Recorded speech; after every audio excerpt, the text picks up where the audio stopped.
Hello, good morning. Welcome into another episode of Good Morning Nasdaq right here on the Clover Trading YouTube channel. It is the 18th day of February, year of our Lord 2025, just before the top of the hour here. I got Mr. Huddie with me. I am Dom, and we are 2/3 of Clover Trading. Welcome in. If you are new, make sure you hit that subscribe button. We post long-form content every Monday. We're live every day the market is open. So set your calendars, 8:45 a.m. every single morning, 9:15 on Wednesdays, and let's have a great week. Let's have a great time together, a great life together here in our YouTube community. Make sure you're in the live chat, letting us know what tickers you're watching, any questions that you have. We'll get to them towards the end. Make sure you hit that thumbs up button. It's really important. It's really imperative that you hit that, get that number up towards 50. It's free, it's easy, it's simple, and it makes us feel really good about ourselves. It is Tuesday.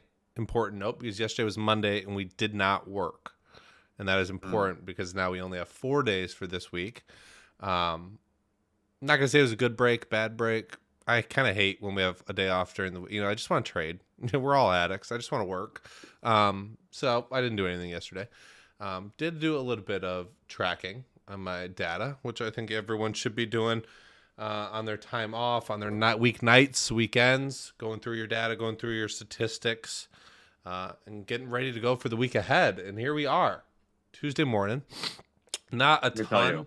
What? Tell me. Let me tell you, Dom, I didn't do any of that. You didn't do any of that. It happens. Yeah, I enjoyed the weekend. Well, I'm happy someone did. We got like 1,000,000 feet of snow. That's what we got. It rained here.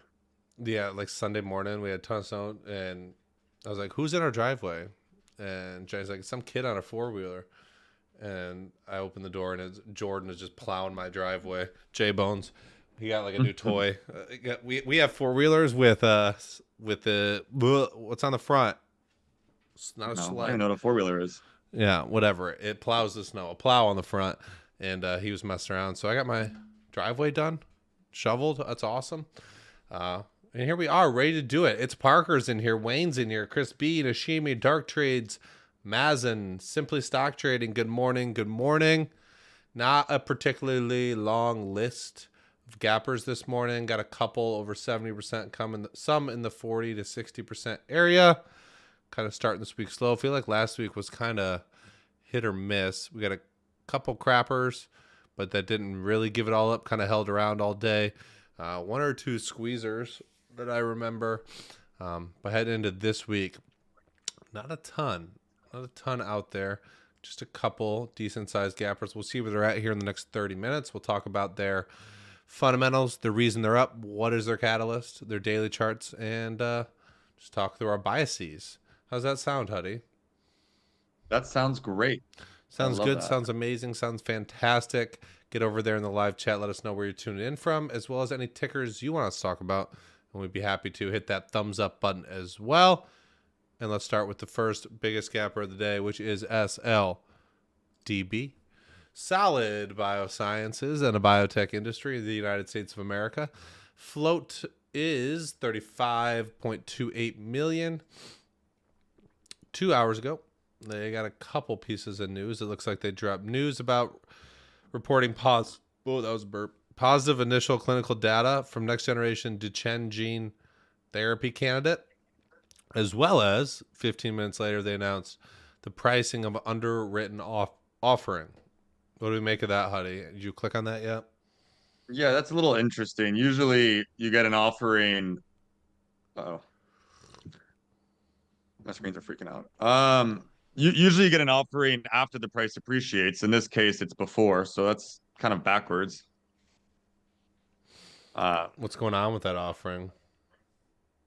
They're just trying to put some money in their pockets. But yeah, I mean, it's just a little backwards. It feels, I don't know, to me, like my intuition, that doesn't mean it's right or wrong. Just seems like that's a bit healthy. If it's, you're kind of doing it like reverse pump style. It's like first offering, then news comes out. I don't think it is active until tomorrow, whatever the offering is. I think it closes on the 19th. February So, 19th. Yep. so it's interesting. It feels kind of like stronger to me in terms of like the chronological order of what they're doing, but doesn't necessarily mean it has to hold up. Okay. 17 months of cash left here. They got a March 2024 ATM with quite a lot on it, 63 million. We got a shelf. So they got some potential for some dilution. They do got a good amount of cash left. They got the offering from today, as well as some positive news. So they're kind of all over the place this morning, catalyst-wise. Taking a look at the daily chart for SLDB. I like to zoom out quite a bit. Seems like it's been pretty range-bound for the past few years. It is inherently top left to bottom right, much more the further you go back. But kind of been bouncing around some big levels, and really hasn't had a ton of big volume days. We had some volume back here to start this run into 2024. I had a really nice start to the year, bouncing from the ones all the way to the $15 area, and then has kind of been fading off ever since then, down towards $3 before gapping up this morning 77% up into the sevens. This kind of feels more real, floats a little bit bigger. The fact that like they announced an offering today as well as good news, and the stock really is a really clean intraday. Kind of makes me feel like it's more real as well. I don't know if you get that sense, but just this daily chart to me, on most days it does some volume, a couple 100,000 to 1 million, which isn't a ton like what we look for in small cap land, but there is people trading this. Like there is a market here. It's generally trending up or down. It's not just sitting sideways at the lows like a lot of the crap we see. So I kind of feel like this might be more of a real company on our hands than your traditional low float poop stock. Kind of cut out there, but I totally agree. They got a bigger float. They have like a weird offering situation that just went down. I mean, maybe they are trying to really make it here. It's something that I'd probably ignore as a short biased trader. I also just have no read on this long-term daily chart. It just looks random to me. Yeah. Sorry, my throat. Yeah, I don't have a real big bias. I don't expect this one to make huge moves to the upside on this type of news, but I don't necessarily know if I believe that this is similar to a lot of the gap and creps we see that is going to close at 450 today and give all of its move back. Either one is possible. This is the land of the market and anything is possible. But there's just not really a precedent for a ton of really big green days. You got some back here on light volume. Today's volume is already overwhelming a lot of that over the past few years. So we'll see if its behavior changes. But you got some daily resistance up here around $10 that it kind of struggled in the midpoint of last year before fading off lower. And this is really the first move off of that to break a previous lower high. So we'll keep an eye on up 75% right now. Really clean intraday. Here in pre-market, just kind of holding up near the highs. We'll see if it makes any other moves towards the open. But that is your biggest gapper of the day, SLDB.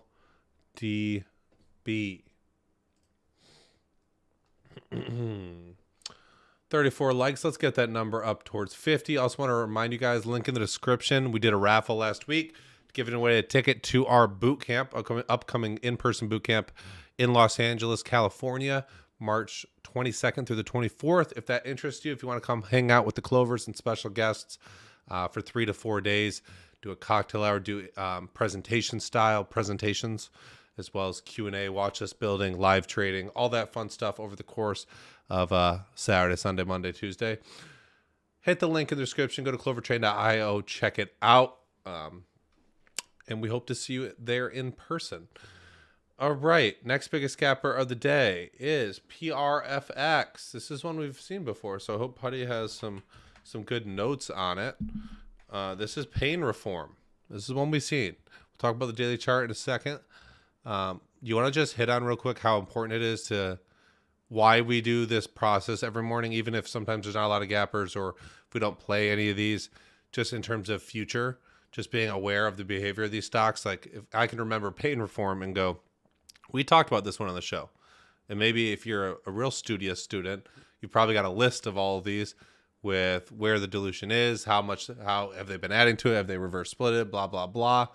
But I feel like you used to do that, Huddie, with a lot of these gappers, just so you knew tendencies on days in which they spiked, which is a real big part of these gap ups. Yeah, I mean, I think you kind of answered it all.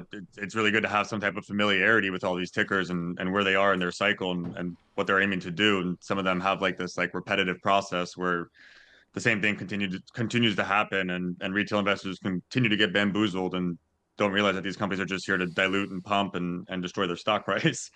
Um, but some of them are like more um, some of them are more blatantly obvious than others, and those are the ones that I like to remember, the ones that I think are, just more toxic and more standoutish and obscene than the rest of them, which generally, like, most of them are just going to be like these low floats that have a little bit of dilution and are some type of biopharmaceutical. Like that's the biggest handful that we see. But from time to time, like, there's contract winners, there's earnings winners, and I just want to be aware of like what the catalyst is and what they're doing and why they're moving, and then what the result is from there. Because I don't know. I still probably take a lot of these trades, regardless of the information that I see. But sometimes, I can rank them in terms of like what I really know and what is A plus and what is more like a BC, just like an ordinary gapper. Um, For sure. just good to be familiar. So we'll talk about the daily chart in a second on PRFX, pain reform, but this is one we have talked about, what, 4 times, probably 3 to 4 times in the past 5 or 6 months. 1.45 million float, still low float. Drug manufacturer, 39 minutes ago, they executed a definitive agreement to acquire Deep Solar, marking a unique expansion opportunity. Congratulations, pain reform. They don't have any cash. They have negative 1.6 months of cash left. Everything across the board is quite high here.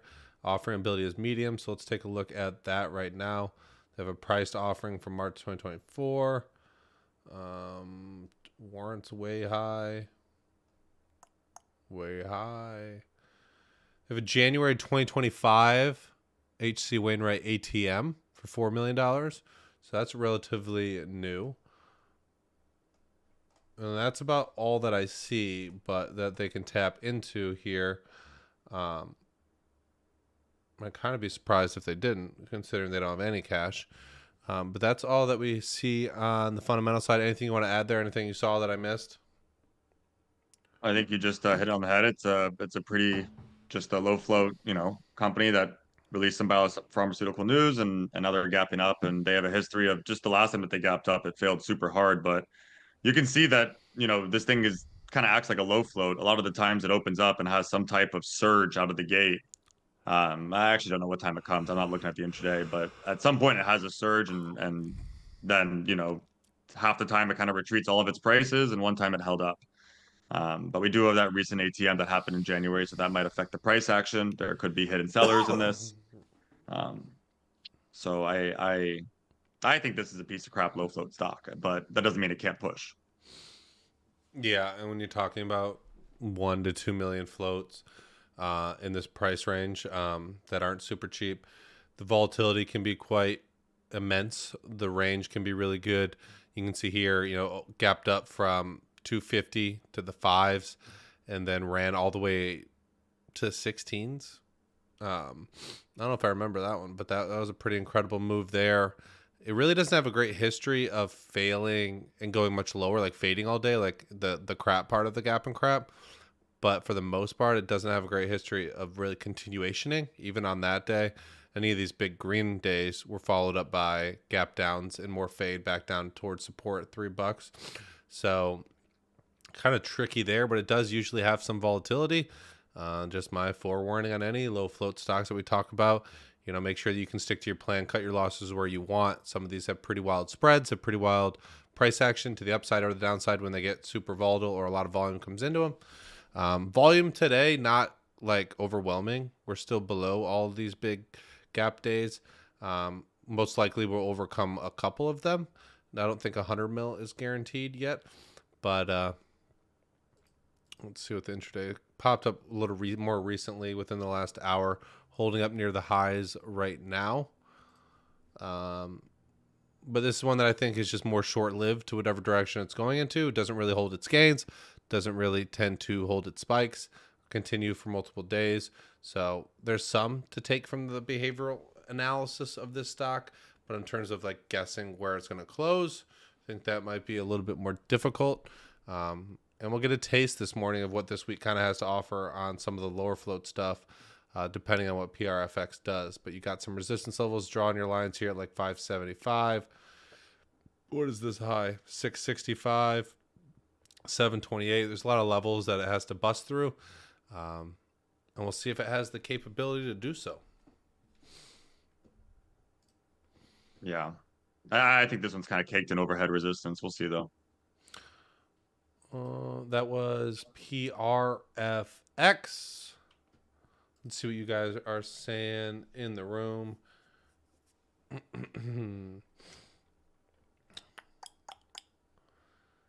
Says EDSA for screen day. Not really a big enough run for me to be all that interested. Kind of was a gapper that ran a bit during the day, then failed off, and then it's just been fading. But the move is really just about a 100% move. So I really want there, again, on first screen days, to be stocks that people were really wrestling with on the long side, on the short side, extension, something like AFF, like multiple days of run, sometimes massive range, 300% move here. That sucks that this one's already bouncing. But I don't see EDSA fitting into that same quality and same criteria. The run's not that big.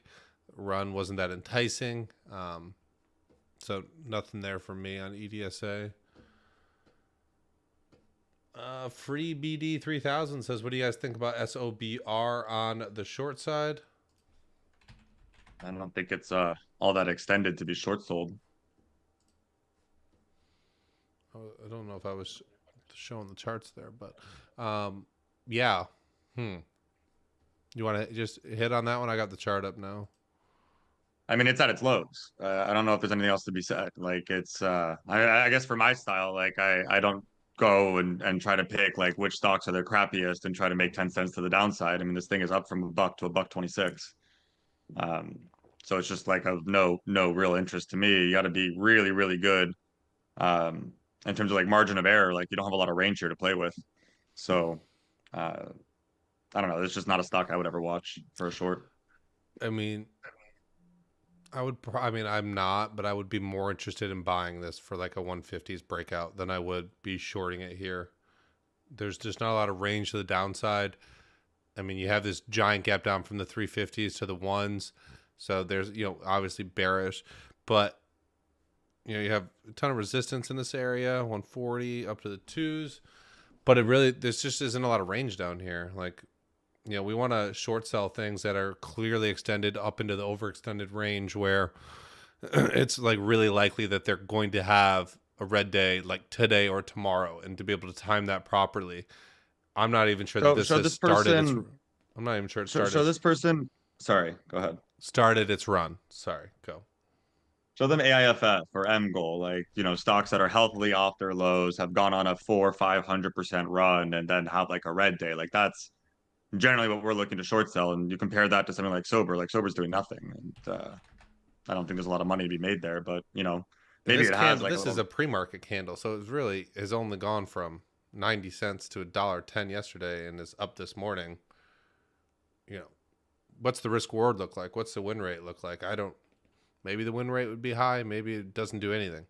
But the reward here is what? Even the pre-market highs are 150. I don't know if you're easily getting 30 cents a reward to the downside. If I only could short sell the rest of my life, I would not be interested in this. I would be waiting for clear overextended daily charts that make a ton of sense that today is the day for it to have a pullback. This hasn't really even had its spike. And I'm not saying it doesn't go down. If this is where you specialize and this is what you do, these type of moves, more power to you. But not for me, not for Huddie. Hi, Dom. Any plans on CSAI? I have not paid any attention to this chart. I've deleted it. If I do look at it, I just type it in. It's just kind of wonky. And again, I'm really struggling lately to explain why I don't like things. But this daily chart is just weird. It opens up. I mean, maybe I haven't looked into it. If this is the IPO here, $50 down to $5. We go on a 4-day move up back towards $50. We have our first red day. Way lower volume. Really decent move here, obviously. But I've kind of missed the entire move so far, and no one's really been talking about it. It's kind of an interesting daily chart. Help me out, Huddy. Why do I not like it? Because it moves illiquidly, because you There you haven't go. really been watching this price range, because it's a fresh IPO ticker, and that's a little nerve-wracking. There you go. Um, there's a number of things that just this doesn't really fit into like the small cap mold necessarily, and I think the price action in general will be kind of hard to read or have any kind of risk reward with. So I don't know, yeah, and this is one that I've completely ignored as well. I haven't really cared to watch it. Like I saw it on day 2, and day 3 I'm not buying it, and day 4 it's up a lot higher and panicking off the highs, and then I had a first red day yesterday, so it is going through some type of framework. I just still think it's kind of like hard to trust or to handle or to really want to be in the first place. Yeah, I think I Seems just like wrote wild. it off for the first few days, and then the first red day wrote it off, and that was fine if you took it for what it was, which is an overextended gap down. It worked out, but it was kind of a liquid on that day, right around 1 million in volume, which isn't horrible dollar volume considering the price is up so high. But yeah, there's just when I see this, I'm just like, don't go near it. My brain just says don't go near it, and I've left it alone this long. Backside's not where I want to start jumping in and trading it. Alrighty. Someone says, have you tried the new Power E-Trade? It's replacing the old E-Trade Pro. I've been hearing that for my entire career. If they take away E-Trade Pro, that's sad. That's really sad. I just got really sad inside. But no, I haven't tried the new one. And Andrew says AIFF first Green Day bounce. Yeah, unfortunately, kind of doing it here in the pre-market. Closed down around $9, and already has some volume right now, pushing into the mid tens. This kind of been the move I was looking for. Would have been up towards 11. So we're almost all the way there. So probably not going to be a play for me. He had such extreme weakness on Friday following a beautiful trend. You could easily draw this line right here on the low end, on the lows of AIFF. But after such a day of rewards patient shorts, maybe people decide that this is really dead and they get over patient. And then today we kind of get a quick snap back. But I wanted that to happen lower. And we're $1.50 higher than where we closed. So probably not going to be interested there. Already up 16%, but that was on the watch going into today. And that is the unfortunate part about trading sometimes, especially when you're trading big picture daily chart patterns, is sometimes the stocks don't wait for you. If you're looking for a first red day, sometimes the gap down is too significant to want to take advantage of because it's not very lucrative in terms of risk reward, or chasing something down too much. And that all happens. It happens in the same way on the backside. If stocks gap up too much on the day you want to buy them, it's unfortunate, but you just keep making the plans, and some of the stocks will adhere to them and do a good job of that. All right, everybody, we'll be live tomorrow for some live trading at 9:15 a.m. Some market calendars for that. Thank you for being here today on this shortened week. Huddy, why don't you let them know some parting words of wisdom? Well, it's a shortened week. It's a shortened month. So we got 9 days left of the month. And I think the most important thing is to not make mistakes and finish the month strong. If there's nothing for you to trade here, it's like I always say, like try not to trade. Last week was pretty random, but there were some good trades I think that were out there, but maybe a little bit tricky. And I think as always, just don't try to force the issue and make your month in the next 9 days. Just let the trades come to you. Yeah, and I just typed in quote of the day on the internet, on the line, and they want you guys to know that he who conquers himself is the mightiest warrior. That was said by Confucius. So go out there, attack the day, have a wonderful start to your week. We will see you tomorrow morning, 9:15 a.m. right here on the Clover Trading YouTube channel. After you're done here, go check out our most recent video posted yesterday of Kyle Williams talking about the first red day setup. Go check it out. We'll see you tomorrow. Have a wonderful start to your week, and you'll see me, all you 4-leaf clovers, in a webinar at 11 a.m. So excited to do that for you guys.